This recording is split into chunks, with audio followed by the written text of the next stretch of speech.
Magandang tanghali sa inyong lahat dyan. Ako po ay magsasagawa ng hapunan ng Panginoon sa tanghali. Ang pagsasagawa kasi natin, bago tayong magsagawa, ay magkukwento tayo tungkol sa Panginoon Jesucristo.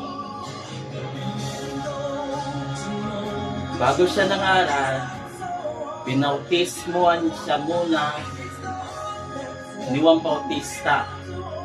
Ibig sabihin,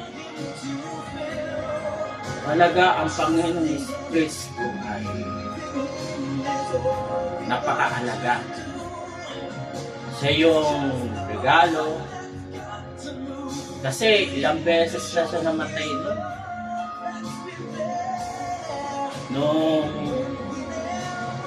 hindi pa ginawan ang langit at lupa, nandun na siya.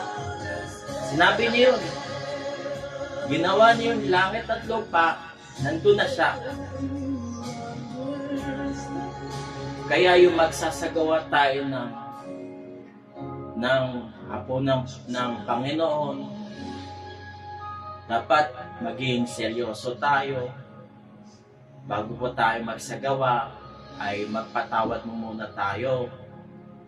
Diba sabi, iwan mo ang iyong ayin at makipagsundo ka. Hindi lang yung magpatawad ka. Ayusin mo yung sarili mo. Lumamba ka sa Diyos. Kasi haharap ka sa Diyos ng malinis yung katawan, kaluluwa, at espiritu. Malinis yan dapat. Kaya bago tayo magsagawa, linisin mo. Kahit magbihis ka ng maganda, maganda para sa Panginoon lang. Magpabango ka, maligo ka.